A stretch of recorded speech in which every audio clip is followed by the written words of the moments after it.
I don't know if it's everything going on in DC or a newfound energy from the warm weather, but I've been finding myself thinking a lot about ways to give back this spring. The District Bridges Community Navigation Program helps neighbors in need navigate the complex system of support programs in DC. Their small team literally walks the streets of DC, establishing relationships with people and connecting them to the services they need, housing, medical care, as well as education and employment resources. And you can help them out too. You can volunteer at the meal distributions coming up on April 10th and 23rd, or donate clothes or household items they can distribute. Follow District Bridges on Instagram at District Bridges to learn about other ways to get involved. Today on CityCast DC, we're talking about the DC Council's efforts to keep more meetings secret. And we're talking about Mark Zuckerberg and a whole bunch of oligarchs buying houses in DC. Plus, the Best April Fool's Articles, 2025 edition, and for members only, a special bonus topic. Trayon White, the expelled member of the DC Council, is running to win back his old seat. Can they re-expel him? I'm here with NBC4's Mark Segraves and my CityCast colleague, Priyanka Tilve.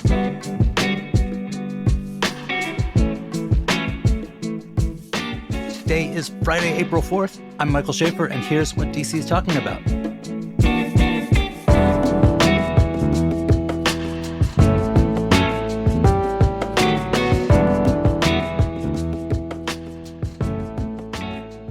Hey, Priyanka. Hey, Mike. Hey, Mark. Mike, thanks for having me. Thanks for being here, man. So you have been, one of the first times I ever met you, like 15 years ago, you were militating about an open meetings question. And here we are again. What has the council done? Why are they doing it? Is this a thing that the general public should care about or just reporters? Militating. I like that. Yes, the public should, every single person should care deeply about this move that the council took this week. And yes, I mean, it pisses me off as a journalist and as a DC resident and taxpayer. Basically, what the council voted to do was to give them the ability to close meetings that they have when they have a quorum of council members together to the public, to shut us out of all these meetings and to give you, currently the law is that if there is a quorum of council members gathered together, then that meeting has to be open to the public. Now, there are ways for them to vote to close that meeting if they're discussing personnel matters. They did this recently when they were discussing Trayon White before they voted him off the council. They closed a meeting to the press invoking that. If they're talking about national security, they did the same thing. They closed a meeting with the mayor when they were getting briefed on pre-inauguration security matters. So there are mechanisms in place for them to take a vote that takes them all of 30 seconds at the table to vote the public out of the room. And they have done it many times, and it is part of the law, and it works. What Chairman Mendelson and 9 of his colleagues decided, and the mayor today said that she supports, is that they just need that blanket authority to meet in private all the time without giving any notification of meetings, without keeping any minutes or records of meetings, just to be able to have secret meetings. And one of the reasons the chairman gave, he said that the council members are afraid to speak candidly to the mayor and disagree with her in a public setting, in a public forum, which I just find mind-boggling given what we've heard some council members say about the mayor. Yeah, they certainly don't seem to have any issues expressing dissent. Exactly. Well, so listen, it's hard to take this out of the context of this moment, which is that the city is under unprecedented pressure. There's a normal, quote unquote, normal stuff around, like, we've got a bad budget, the economic situation doesn't look good, the federal reimbursements don't look good. So we're going to have to do politically difficult things, like figure out what to cut. There's also this situation of unprecedented pressure around policies, like let's get rid of Black Lives Matter Plaza, or I wrote in my column last week about potentially prosecuting people who write graffiti on Teslas as for a hate crime, not just for a property crime. This is all stuff that looks a lot like bending the knee to Trump in the name of getting him out of more dangerous business of DC's. But it's not it's a tough look. And I was shocked when I called around doing that story. I called a bunch of members of the council. Not one of them wanted to go there in terms of criticizing this potential prosecution for a hate crime, which says to me that there's a real urge to circle the wagons, don't air the dirty laundry in public right now. And this seems to fit right into that. Yeah, like, is there a chance that they're actually trying to hide from the U.S. Attorney for D.C., Ed Martin, and Trump, and not from the public? Yeah, I think that's a very fair thing to say. And, you are right, Michael. They have circled the wagons. We know that the mayor and the AG and the chairman have a meeting once a week specifically to discuss their Trump strategy. And the mayor, we know, has urged the council not to say anything in public, not to poke the bear, if you will, my words, not hers, that, they don't want to pick a fight. They want to stay out of, they don't want to make eye contact with the bully in the schoolyard, right? And that's been their plan. And it's somewhat working, right? Every day the mayor wakes up and she still has full control of the city, she's winning. And so, that seems to have been the plan. And yes, I think much of this probably turns on the fact that they want to be able to speak candidly about strategy and their feelings about the Trump administration and perhaps how Mayor Bowser is handling the back and forth of that. Also, the chairman in his written explanation of this mentioned the dealings, negotiations with Monumental Sports to keep the Caps and Wizards in town. And you'll remember that at NBC4, we reported a year ago, our I-Team reported that the chairman had a series of meetings, private meetings, where the council members were briefed on the deal with Monumental, but to avoid the open meetings requirements of putting notice out and letting the public and the press in and then voting us out, instead, Mendelsohn held these meetings with 5 members at a time, bringing them in, getting them briefed, bringing the next batch in, and therefore circumventing. When I brought this up to the chairman, he said I was accusing him of breaking the law. And I said, no, I'm accusing you of circumventing the law, staying within the boundaries of the law, but working around it. Now he doesn't even have to do that in these cases where if they want to get briefed on the commanders, right? This is the big hot deal that's being, negotiated as we speak. And so you have all these pressures that, they want to be able to talk in public, and that's fine. Look, that's fine. I get that. Here's the biggest beef that I have about this. They did it on an emergency basis, which means no public hearings, no stakeholder input, no scrutiny from anybody whatsoever except the 12 council members who voted on this issue. And Chairman Mendelsohn admitted in a very contentious press conference where, including this reporter, we're having a very tense back and forth with the chairman over this. When he was asked repeatedly, about this, he said this had been percolating and being discussed for 2 years amongst his colleagues. Well, if this has been going on for 2 years, then that's plenty of time to hold a public hearing. And when I asked him what the emergency was, that they had to do this without a public hearing right now, he said because council members want to be able to have discussions now. That's as big of an emergency that he could paint for this. So then just to be clear, for people who are against this, or for that matter, for people who are for it and want to testify or participate, an emergency law also doesn't last forever. So they're going to have to at some point turn it into a permanent law, and there will be a chance to testify. Is there a timetable for that? It's very fair and balanced of you, Michael. Yes. I do my best. Yes. It is 90 days that is limited to. I would also say this doesn't go through Congress, right? Congress has the authority and the power to approve or disapprove every law the DC Council passes, except emergency legislation. So Congress won't be able to weigh on this either. But yes, this last 90 days, it can be extended to a second emergency. They've done that with emergency legislation before, but the chairman and most recently the mayor have both committed saying that after this 90-day period, before this 90-day period expires, the chairman would call for public hearings on permanent legislation and that we would get a chance to weigh in. That said, 90 days from now, commander deal is going to be wrapped up, and so will the CR budget, hopefully, would be wrapped up one way or another.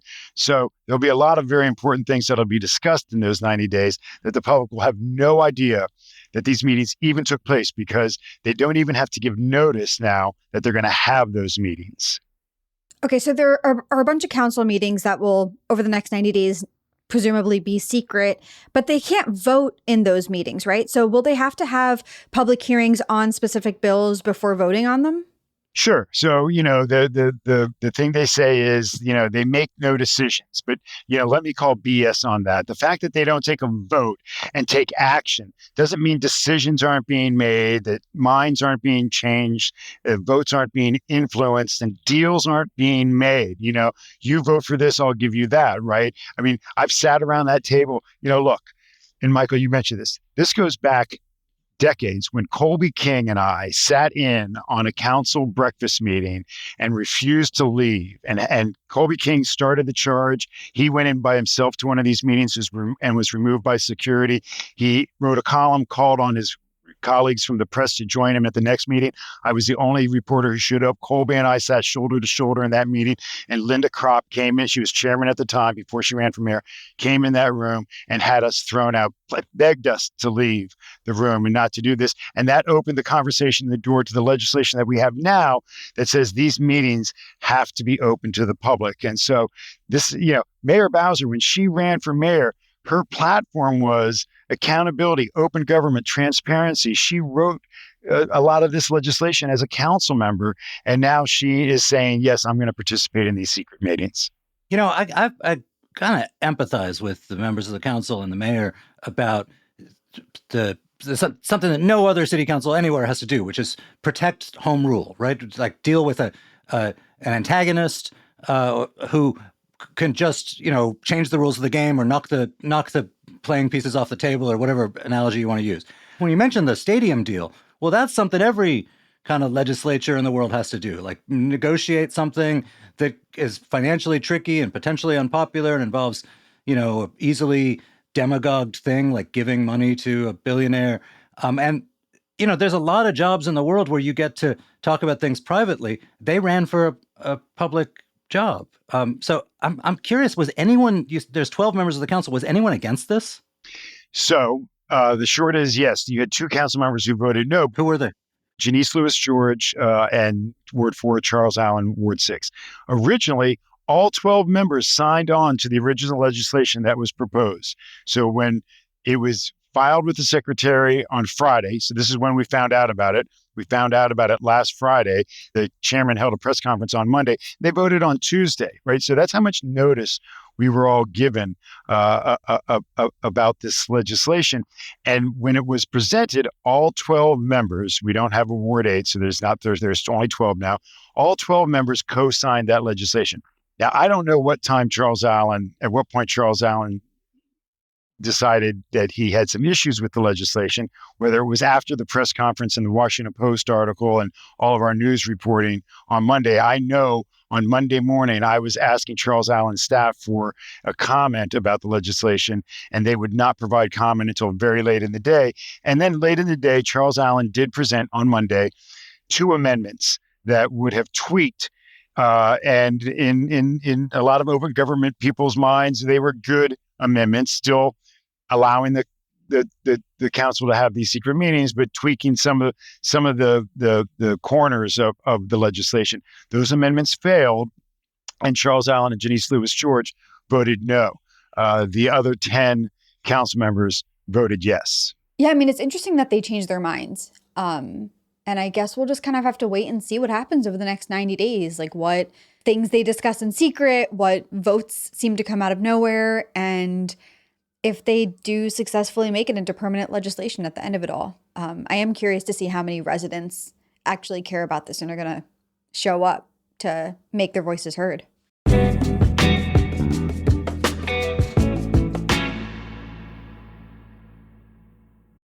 They're taking the hobbits to D.C.? That's right, the stars of The Lord of the Rings, including Legolas, Gimli, and Samwise Gamgee, are bringing Middle-earth to the Walter E. Washington Convention Center at this year's AwesomeCon. Catch the stars of The Lord of the Rings, The Goonies, Teenage Mutant Ninja Turtles, and so many more of your nerdy favorites at this year's convention. There will also be tabletop gaming areas, retro arcade consoles, and so much more. The show runs April 4th to 6th. Buy your badges now at awesomecon.com. That's awesomecon.com. I've said it before, and I'll say it again. DC's theater scene is so underrated. You may have even heard our whole episode about all the great work happening on DC's smaller stages. And if you need another sign to tap into it, this is it. Mosaic Theater Company brings the DC premiere of Colored Water to the stage, spotlighting one of the most pressing social issues of our time, the right to safe, clean water. The play is set in Flint, Michigan, and follows a General Motors employee on the verge of a promotion when her sister's activism threatens to upend their family's stability. The play is powerful, poetic, and urgent, shining a light on Black women's resilience and environmental injustice. There is no better time to experience theater in DC. Colored Water runs at Mosaic Theater April 3rd through April 27th at the Atlas Performing Arts Center. Get tickets at mosaictheater.org.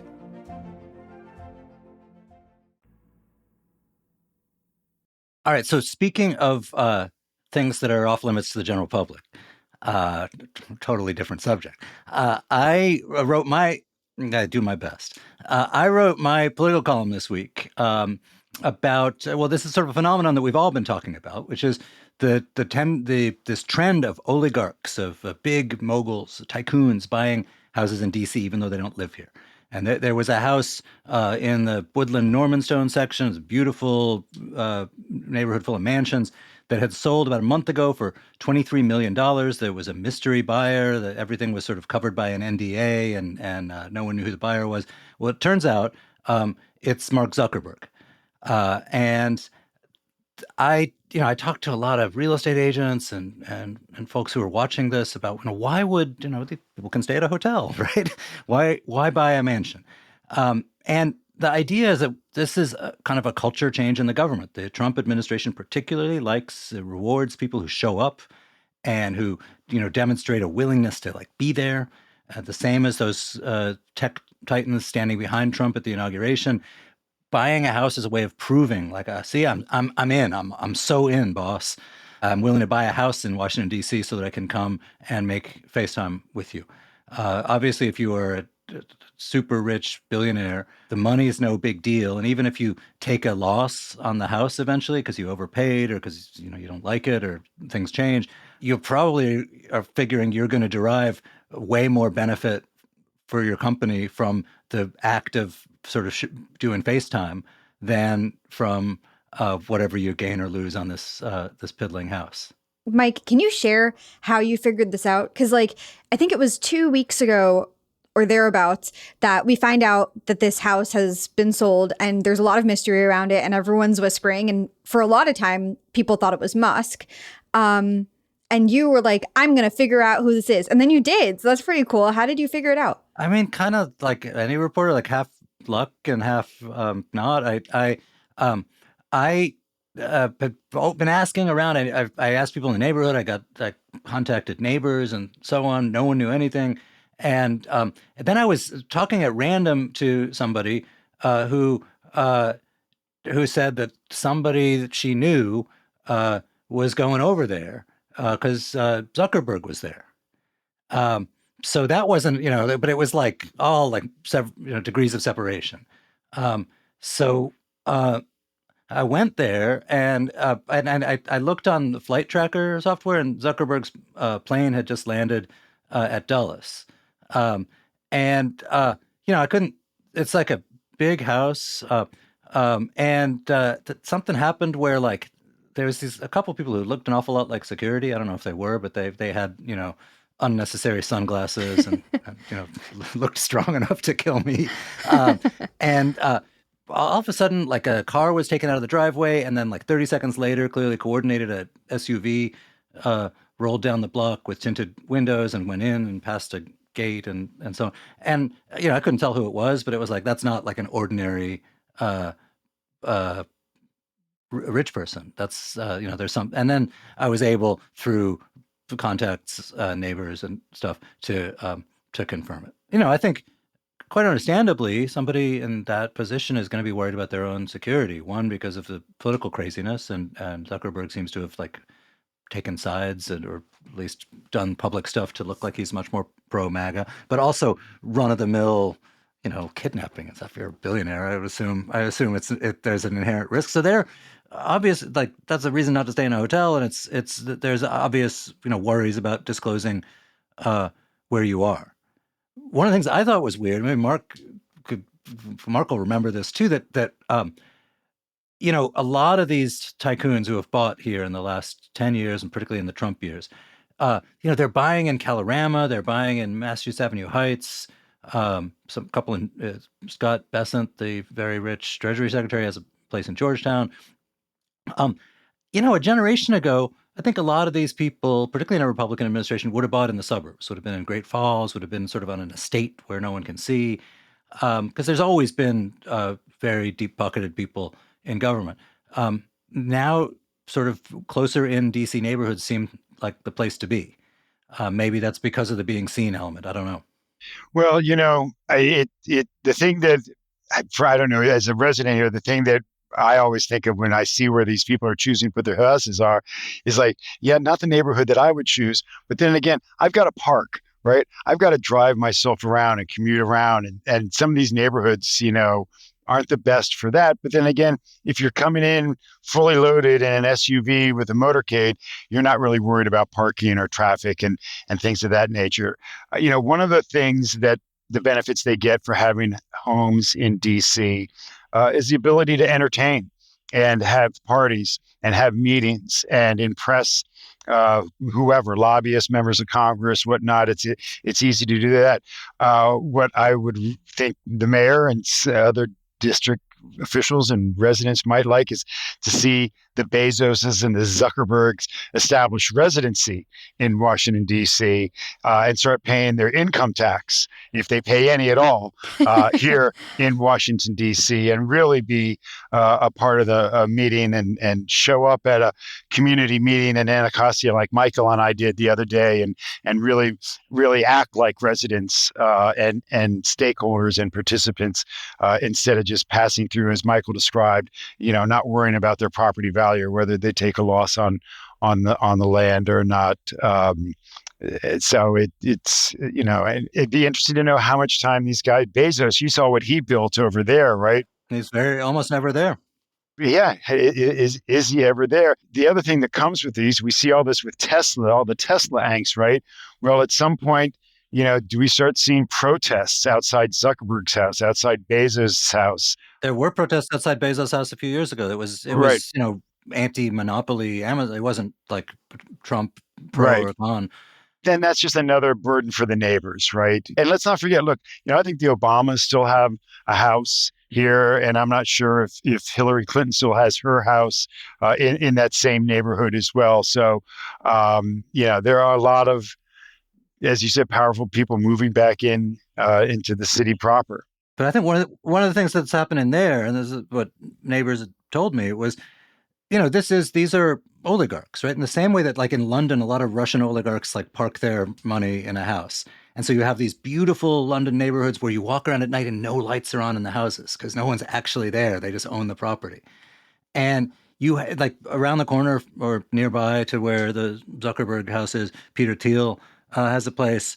And, there's that, if this is indeed like a pattern that's going to accelerate, as a bunch of DC real estate agents told me it would, where out-of-town moguls are buying places in Washington in order to sort of fly the flag and have a, basically like a personal embassy to the government, you're going to see a lot of them dark a lot of the time.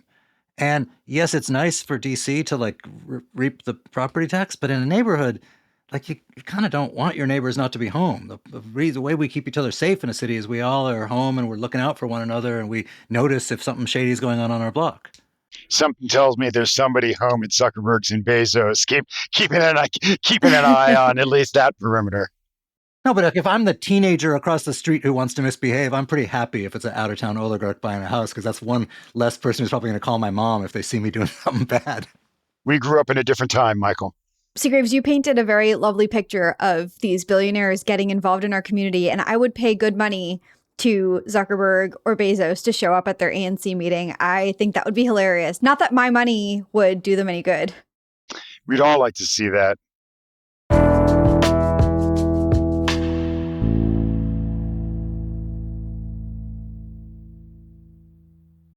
This episode is brought to you by Shopify. Upgrade your business with Shopify, home of the #1 checkout on the planet. Shop Pay boosts conversions up to 50%, meaning fewer carts going abandoned and more sales going cha-ching. So if you're into growing your business, get a commerce platform that's ready to sell wherever your customers are. Visit shopify.com to upgrade your selling today. This podcast is supported by Progressive, a leader in RV insurance. RVs are for sharing adventures with family, friends, and even your pets. So if you bring your cats and dogs along for the ride, you'll want Progressive RV insurance. They protect your cats and dogs like family by offering up to $1,000 in optional coverage for vet bills in case of an RV accident, making it a great companion for the responsible pet owner who loves to travel. See Progressive's other benefits and more when you quote RV insurance at Progressive.com today. Progressive Casualty Insurance Company and Affiliates. Pet injury is an additional coverage and subject to policy terms.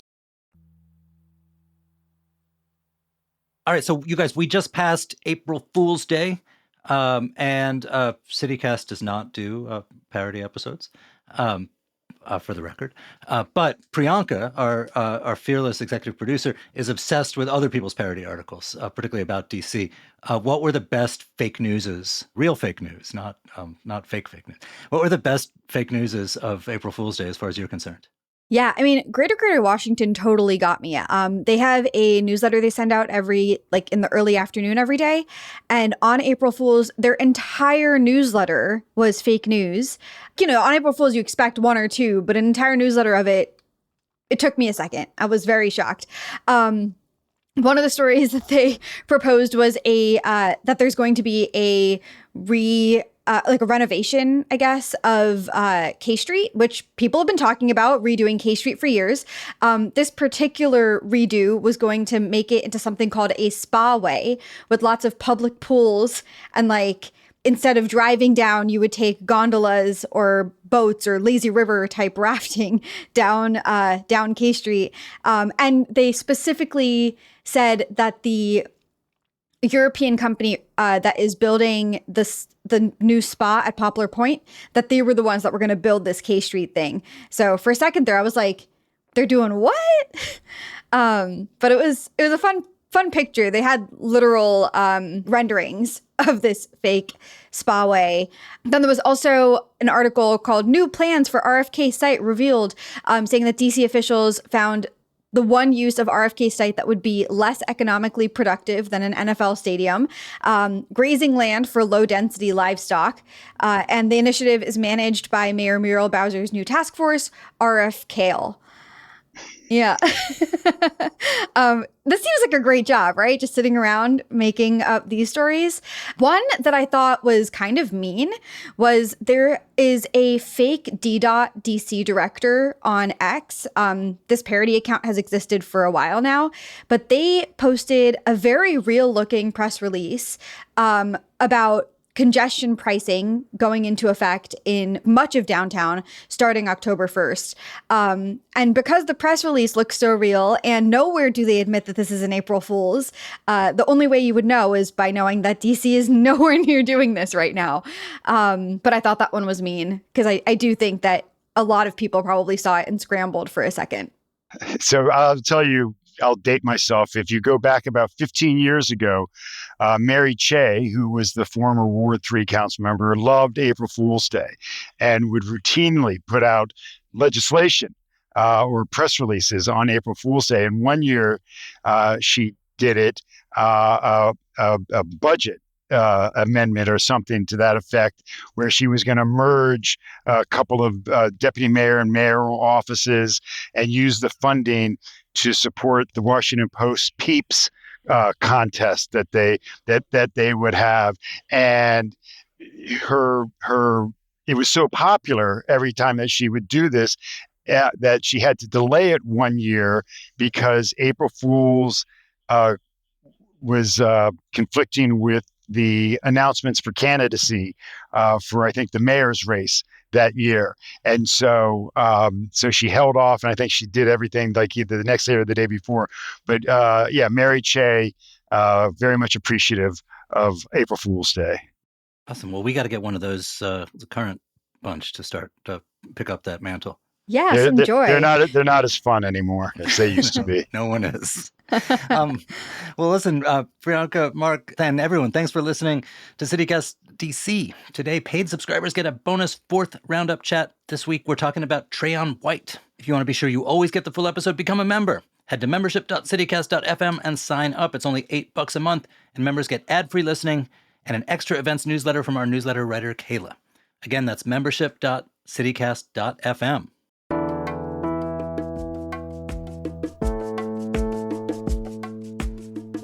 And that is all for today here on CityCast DC. Our production team this week was Priyanka Tilve, Julia Karen, and Ash Durbin. Newsletter editor Kayla Cote-Stemmerman wrote our fabulous newsletter, Hey DC, this week. And our hosts are Bridget Todd and me, Michael Schaefer from Politico. Music is by Alex Roldan, with additional music from Philip Ayers, Rue Walker, and Blue Lou from Triple Scoop Music via Getty Images. If you enjoyed the show, text your friend who's thinking of running in their own special election. We'll be back Monday morning with more news from around the city. Bye.